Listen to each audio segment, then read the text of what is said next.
What's up guys, this is GM Max here, and this video is all about how to play the big man's move 1e4. Now our game here is one played between the strongest amateur chess player in the world, Luke McShane, playing against Ivan Cheparinov in a European Team Championship 2009, England against Bulgaria. McShane plays this move d3, but before we get into this special Grand Prix attack or big clamp style setup that white decides to play, do make sure to smash that like button so more people can learn how to play e4. Now, I do want to also have a quick mention of how to play against some of the other moves other than the Sicilian. The Sicilian, however, is the move that you are most likely to face at, let's say, the 1800 to 2600-ish level. The move e5 is the one you'll probably most likely face before that, but I already had a video beforehand where I covered the Vienna Gambit with knight c3, knight f6, and then the move f4, so you can always check that out to see how to play against e5. Now, if they played a French defense, it turns out against a lot of these other systems, you can actually use a similar setup to what I recommend in the game. You can play line as a King's Indian attack with d3, d5, and now knight d2 is a very simple way to play the position. If you want to play it in a fancy way, you can actually play queen e2, and this is a setup that I've had quite good results with playing it with white. The idea behind playing not move queen e2 instead of knight d2 is in some ways a little bit more flexible, where after knight f6, so excited I can't even draw the moves, but knight f3, bishop e7, g3, and let's just say for argument's sake that black just plays normal developing moves while we build our setup with bishop g2, c5 castles. And now we get to see why it is that we didn't play the move knight bd2. It's so that after knight c6 we get a very powerful extra option. We can kick that knight away with e5, and then they retreat the knight, we put our pawn on c4, and now we see why it was much better to keep the knight on b1 so that we could play knight c3 and go after that pawn on d5. If they take on c4, which is a common mistake at the lower levels of play, you just have a very nice space advantage, and that rook is going to come to a great square. The knight and bishop come out. Your knight can also come to that very beautiful, juicy hole on d6 via b5 or even via e4. Okay, I'm drawing a million arrows, but you get the idea that the knight is going to do a little pirouette on the way to d6. And if black goes d4 instead, well, that's a structure that's also very nice for white. We can already start playing moves like h4, bishop f4, put that knight into e4, and just gradually move those pieces toward the black king for a very strong kingside attack. Whereas with a pawn on c4, it's very hard for black to get his usual queenside play, because we're just going to keep the tension on the queenside and not give black an easy way to break through. So it's quite a dangerous weapon, and you're certainly welcome to try out this queen e2 in your own games. Also make sure to leave a comment below of what you guys think of this move. So if they play something like the Scandinavian, well, I find that just takes... that a very simple setup that works quite well is just to go knight to f3, and say they play the usual Scandinavian moves like knight to f6, bishop e2. This is not the best way for black to play, but just to show you white's setup, he can now play castles, put the pawn on d4, and just go c4, knight c3. And one thing is that by not playing the automatic knight c3, we haven't blocked in that pawn on c2. So it means that after, say, bishop e7, let's say c4, queen d8, and knight c3, well, we see that now with those two pawns side by side, that gives white a very nice space advantage, great control over that fifth rank.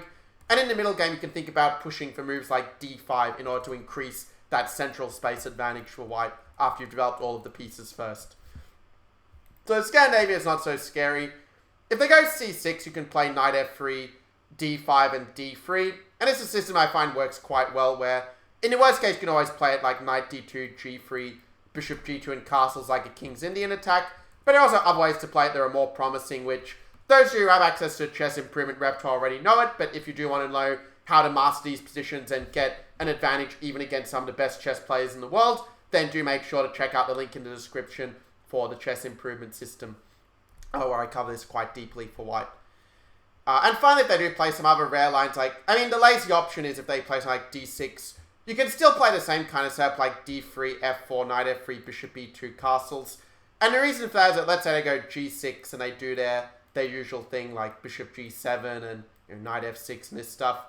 In a position like this, black doesn't really have a better move than transposing into the Sicilian anyway. So it's kind of nice you can sort of play this kind of big clamps up against a lot of the sidelines as well. It's the only way to reduce your workload, and while of course it's not going to be the objectively best way to play in terms of getting an opening advantage, it's certainly an easy way to get familiar positions and to adapt the ideas that we're going to see in our main game to be able to apply them in against the different openings that black can play, so that you don't have to spend a lot of time learning these sidelines that you're not going to face very often. Alright, let's now get into the main game where Cheparinov played c5. White now played the move d3. Again, the best move line for white in terms of getting an advantage is to go knight f3 and play the open ceiling with d4. That's actually something I covered quite deeply in the Club Play to Expert repertoire course of mine, a 7-week coaching program. But here I'm going to give you a sort of lazy option that you can play with much less workload and basically just by copying ideas from the video. So Cheparinov played knight c6, white played the move f4. So I already see him building that big clamp where he's already got a nice amount of space. Now in this position, black played the move g6, and this is the usual way that your opponents are going to play, where they want to go bishop g7 and try to play some kind of dragon-like setup with a bishop on g7. It's worth pointing out that black can also play the move e6, and, well, after knight f3, d5, you might recognize this position after bishop e2 as being very much like a French defense. In fact, you could even play this system against the French if you really wanted to, though I do think it's a little bit less effective than the queen e2 system. I mean, definitely black is not worse at this point, but, you know, you can play castle, c3, knight a3, and certainly a position where you can go e5, get some space, and, well, there are definitely chances for both sides here. And if you are able to get an e5, c3, and d4, let's say something like bishop d6, c3, knight g7, like if, let's say they were to castle here, and you get an e5 and d4, well, it kind of shows what white is aiming for, that once you do get that space, well, if black is not able to attack that pawn easily, then you may find that your position is just very comfortable in such cases. So it's a nice way to sort of avoid fury and still try to set some practical problems against an ill-prepared opponent. Well, Cheparinov played g6, which is also a decent move, though I do think I like the e6, d5 approach best, personally. Because I think this kind of gives white what he wants after bishop g7, bishop e2. Because now if you try to play for d5 with like e6, castles, and d5, well, it's not quite the same, because now we have this move c3, and we just kind of kill their bishop on g7. In fact, even a later e5 move can also just kind of really put the blot on that that black bishop. Say knight a3, castles. And even with like e5, I think is just better for white here. The bishop is very misplaced. f6 isn't a problem, because we have d4 to overprotect and build that beautiful big clamp pawn chain. And it's a plan that's not much fury to it, but it's a line that I think that if black plays in a purely systematic way, you can often get a nice advantage. If black wants to equalize, he really has to play quite concretely and know, well, some very specific ideas. Well, in the game, black played d6. We had the move castles, knight f6. And I would make the argument that I think after queen e1, we actually have an improved version of a Grand Prix attack. So how exactly is an improved version, you're probably wondering. And this is a cue for you to pause the video and come up with the answer yourself. And also it's the cue for you to make sure to crash that like button and also to subscribe to update with more of my Grandmaster Chess videos. Alright, so there are two main differences I can see. The first one is we haven't put the knight on c3, so it means we can potentially use that extra tempo to accelerate an attack against black's king if they castle short. And the second difference is the bishop is on e2 instead of c4 or b5. And now the bishop on c2 might seem a lot more passive, but it's also a lot safer on this square. Because often when you play bishop c4, you get hit with moves like e6 and d5, or the bishop kind of just gets harassed. And it's kind of annoying to deal with, right, when they just take the center. But here it's not really in a position to do that, you know, against our setup. And after castles, well, McShane played the move queen h4. If I was playing as white, I think that the move a4 is actually more precise, because it makes it much harder for black to get his usual kingside, queenside counterplay. You know, it makes sense with the pawn chain pointing towards the queen side that black's going to play on the queen side, and white's pawn chain in turn is pointing towards the king side, so that gives you kind of the contours of the play. So if I was white, I probably would have gone a4 and then gone for the plan that was played in the game. But queen h4 is certainly in the right spirit, and those who have a lot of experience with the Grand Prix attack will probably be familiar with the general idea of like f5, bishop h6, knight g5, and mate the black king. Though, of course, black can also try to defend here. The move that Cheparinov played was the move c4. For those who don't know, Ivan Cheparinov actually was a long-time second of Veselin Topalov, the 2005 FIDE world champion. Kind of like, let's say, the successor to Kasparov to some extent. So basically with c4, I think that it's not the best move, because I think that white's actually quite happy for the exchange on d3 to happen. Because if you compare the c5 and c2 pawn, obviously the c5 pawn gives black a lot more space than the pawn on c2 does for white. So I think that just playing b5 and just going for the pawn storm was the way to go. Because if black is able to get a pawn on a3 or b3, it is going to create some weaknesses in the kingside structure. So that's the reason why you want to go b5. You want to open lines for your pieces on this side of the board, on the side where you're stronger, and at the same time create some weaknesses in the white pawns that you can attack in the later stage of the game. Well, black played c4 instead. White played a very good move, king h1, and I find there are a lot of positions where you want to play king h1 after the move f4, because it just gets out of the way of any annoying queen to b6 checks that might be coming. Now, after c takes d3, there's an interesting question of which way white should take in this position. I think that if you play bishop d3, there might be a move like knight b4, and black can try to get the bishop pair in that case. So I like McShane's move cd3, just keeping that center in. Now we can see that because black doesn't have that c5 pawn anymore, that actually white has a very healthy space advantage. I would say that white is actually just better at this point.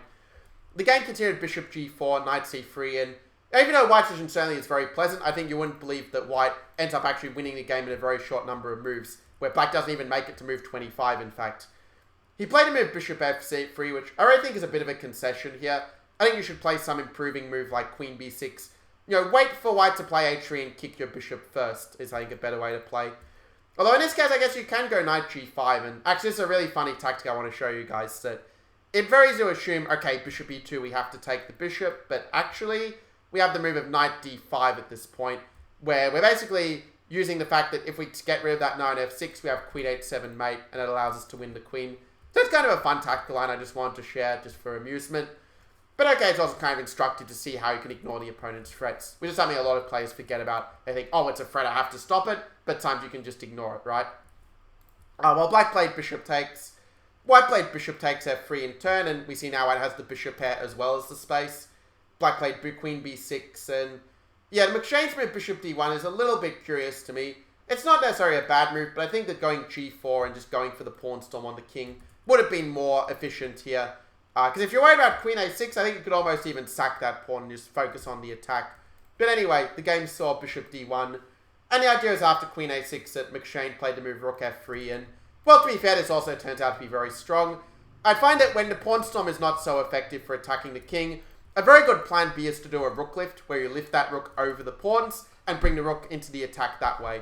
And it ends up being very effective, because even if black plays a move like h5, trying to anticipate rook h3, well, then the blow comes from a different angle with f5, and now we see that g6 pawn has become a weakness. We're just going to pile the pieces on, knowing that we don't just have the initiative, but we've got the positional advantage too, with the powerful bishop pair and our extra space in the center. And on the king's side, one thing that's often underestimated is how valuable a space advantage is on the side where you're attacking, because it just makes it much harder for your opponent to bring their pieces to good defensive squares, and also opens up very good advanced squares for our pieces, like a bishop g5, for example.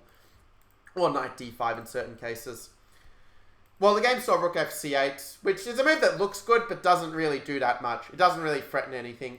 And after rook h3, h5, I think you guys know the move that McShane played now, right? Well, you can always leave a comment below to see it, that others can see whether you got it right or not. It's a way to make sure you improve as much as possible. So, well done if you came up with the move f5. Now, to be fair, a normal developing move like bishop d2 is also very strong. But f5, like now, the light squares are very, very sore for black, now that he doesn't have a light squared bishop of his own. And after knight e5, McShane realized, okay, we can just ignore the attack on the pawn, and he played bishop g5. The point being that if you do take with knight takes d3, well, then there is a nasty pin with bishop e2, and that is going to pick up the knight. Obviously, knight f2 is covered by the queen, as you can see. So black played king f8. White played move f takes g6, f g6. And now a very nice move by McShane, bishop b3. Again, something I stress over and over again in the videos. I swear I sound like a broken record for the most loyal subscribers, but it's important to keep in mind, bring every piece into the attack if you want to checkmate the enemy king. And in fact, after knight d3, and now the move rook to f3, well, actually, it turns out McShane won even without developing the a1 rook. Like, if it was sort of a Morphy game, you could say, well, I could have taken the a1 rook off the board and still won. Okay, obviously I'm joking a bit here, but nonetheless, black did resign in this position. And the reason he resigned is because there just isn't really a good way to deal with the crashing through on f6. I mean, look at all black's major pieces here. None of them are helping black to defend his king. If you play some move like king e8 trying to soften the blow, well, I can still take anyway and just go bam with rook takes f6, bishop f6, queen f6, and already there's a threat of bishop to a4, which is just a decisive check. b5, we simply can take it. Also, other threats include moves like knight to d5 and just giving checkmate with queen e7. It's clear that when you have such a bare king against the queen, the knight, the bishop, and even the rook as well, if we were to bring it in a bit later, like with rook d1 or rook f1, it's clear that black can't defend against this, and this is the reason why Cheparinov decided to resign on move 20. And it's true, I mean, he could have played 6 moves longer and you wouldn't have been in a miniature, but okay, he decided it wasn't worth wasting white's time to show how to win it. Because if black doesn't play king e8, like even knight to d5 and crashing through that way, will kind of allow you to sort of win in without sacking material if they don't play a king e8 move. So yeah, this was a really fun video on how to play e4. As always, do make sure that you leave a comment with your thoughts on the video, and subscribe for more of my Grandmaster video content. So good luck with playing the move e4 in your games. Just as a quick reminder, basically I'm recommending to meet c5 with d3, and going for this big clamp setup where we put the pawn on f4, and then just develop our king side normally, like knight f3, bishop e2, and castles from there. And it's also set that you can play against a lot of the sidelines. If they play e6, you can still go d3, and you can even go for a kingside fianchetto as a slightly different way to play the positions. Or if they play something like d6, yeah, you can still play your big clamp setup if they play some sideline. So yeah, good luck with e4, and I will see you guys in the next training video.